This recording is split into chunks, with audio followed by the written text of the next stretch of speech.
परमात्मा किसी जाति वर्ण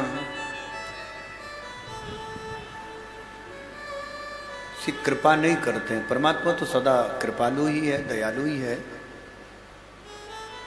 ऐसे परम कृपालु, ऐसे परम दयालु भगवान ने केवल ऐसा नहीं किसी संत किसी ब्राह्मण पर ही कृपा की हो महाराज जी। परीक्षित ने कहा कि प्रभु हमने तो आज तक यही सुना है कि जब देखो तब देवताओं की रक्षा करते हैं, दैत्यों को मारते रहते हैं। क्या किसी दैत्य पर भी भगवान ने कृपा की है? कहते हैं हाँ। मैं तुम्हें एक चरित्र बताता हूं और एक कथा तब वहां पर श्री प्रहलाद जी की सुनाई। सुखदेव ने कहा कि परीक्षित प्रहलाद जी तो हिरण्यकश्यप के पुत्र थे, राक्षस पुत्र थे। राक्षस माने हमारी प्रवृत्ति, हमारी आचार, हमारे विचार, हमारी प्रवृत्ति, उसी का नाम ही दैत्य है, राक्षस है। आजकल दिखाई जाता जिसके सींग हो शायद ऐसा राक्षस दिखाई देता हो। नहीं नहीं नहीं नहीं, राक्षस तो एक प्रवृत्ति का नाम है। वो किसी भी वर्ण में हो सकता है। अब आप यदि वर्ण व्यवस्था की बात करें तो हमारे यहाँ वर्ण व्यवस्था में रावण तो ब्राह्मण है, ऋषियों की संतान है।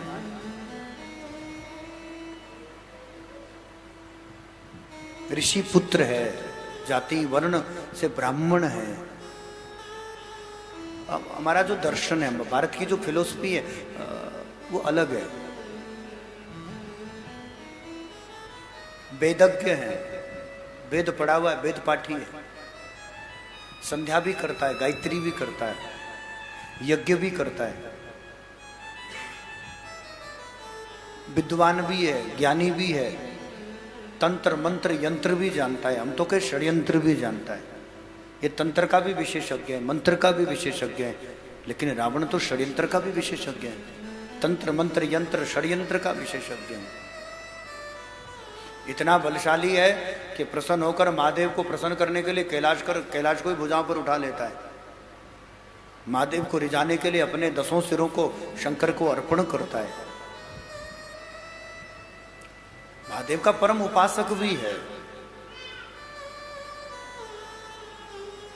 यदि हम रावण को पढ़ें, कभी रावण को समझें, तो आपको समझ में आएगा कि ये बहुत पढ़ा लिखा है। इसको केवल वेद का ही ज्ञान नहीं है, इसे तो गायन का शास्त्र भी आता है। ये जब तांडव स्तोत्र गाता है तो महादेव समाधि छोड़कर के तांडव नृत्य करते हैं। तांडव भी इसी के द्वारा गाया गया है। हमारे यहाँ सबसे कठिन ग्रंथ है रावण संहिता, वो भी रावण के द्वारा रचित है। वो तंत्र भी जानता है, वो मंत्र षड्यंत्र भी जानता है। वो लगभग सभी का विशेषज्ञ है और हर विषय में वो इतना परफेक्ट है। लेकिन आप कभी वाल्मीकि रामायण उठाओ, आप कभी रामायण का दर्शन करो तो रावण राक्षस है। ये भारत का दर्शन है। तो एक ब्राह्मण वर्ण में भी कोई राक्षस हो सकता है।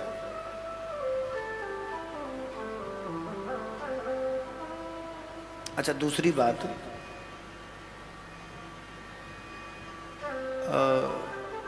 वाणी भी कर्कश,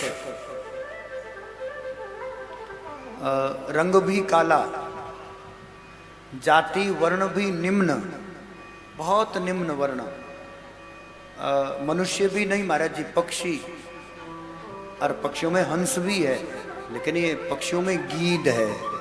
जटायु कौन है? जटायु कौन है रामायण में?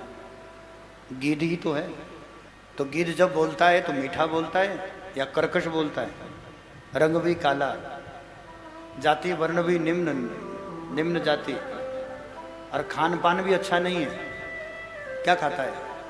मांस ही तो खाता है, विषहारी मांसाहारी। लेकिन आप रामायण उठाइएगा तो रामायण में जटायु को संत का है महाराज। ये भारत का दर्शन है, ये भारत की फिलोसफी है। कारण जो व्यक्ति केवल अपने सुख का विचार करें, जो व्यक्ति केवल अपना विचार करें, अपने सुख का ही विचार करें, जो व्यक्ति केवल अपने लिए जीता है, बस मैं सुखी रहूं, मेरे कारण 10 पड़ोसी दुखी रहे, अपने सुख का विचार करे, वो रावण। जो कभी परमार्थ नहीं करता, जो कभी धर्मार्थ नहीं करता, जो दूसरे का भला नहीं चाहता है, अपने सुख की पुष्टि करने के लिए मैं सुखी रहूं, उसने अपने बेटे को मराया, भाइयों को भी मरवाया, इसलिए कि मैं सुखी रहूं। मंदोदरी जैसी परम सुंदरी मन भी आया तो वनवासन पर, राम तो वनवासी है। बक्कल वस्त्र धारण करके जानकी सीता वनों में घूम रही है, तो मन किस पर आया? जो केवल अपने सुख के लिए जीता है, जो केवल अपना स्वार्थ सिद्ध करना जानता है, जो अपने सुख के लिए दूसरे को कष्ट भी दे सकता है, दूसरे को दुख भी दे सकता है, वो रावण है। इसलिए वो राक्षस है। और जो धर्मार्थ के लिए, परमार्थ के लिए, दूसरों के लिए अपने प्राणों का बलिदान भी दे सकता है, वो जटायु संत। ये संत की परिभाषा है। संत वो नहीं जो अपने लिए जीता, भाई बहन, संत वो है जो दूसरों के लिए जीता हो, जो धर्मार्थ करे, जो परमार्थ करे, जो सुबह उठे और उसके मन में कोई विचार भी उत्पन्न हो, उसमें भी उसको अपने कहीं सुख ना दिखाई दे, लेकिन उसमें जगत का कल्याण दिखाई दे, उसमें उसे समाज का कल्याण दिखाई दे, उसमें उसे जगत का उत्थान दिखाई दे। इसलिए वो संत, इसलिए वो साधु। और संत होकर भी वो केवल अपना सोचे कि मेरा पेट कैसे भरे, मैं कैसे सुखी रहूं, चाहे उसके कारण पूरा जगत दुखी हो जाए। रावण ब्राह्मण होकर भी, ऋषि परंपरा का पिता तो ऋषि है, संत है, लेकिन ऋषि के घर में भी राक्षस उत्पन्न हो सकता है। और एक निम्न गीध के घर में भी जटायु जैसे संत पैदा हो सकते हैं। तो हमारे यहाँ साधु की परिभाषा भी वही है भैया। सुखदेव कहते हैं ऐसा नहीं है कि भगवान ने केवल देवताओं पर कृपा करी है कि किसी वर्ण विशेष पर कृपा करी है। भगवान ने तो उतनी कृपा प्रहलाद जी पर जितनी की, उतनी तो किसी पर की नहीं है। आप हमारे संत वाणी चैनल को सब्सक्राइब करें, वीडियो को लाइक करें, शेयर करें और हाँ, बेल आइकन पर क्लिक करना बिल्कुल ना भूलें, ताकि हमारी किसी भी वीडियो की सूचना सबसे पहले आपको मिले।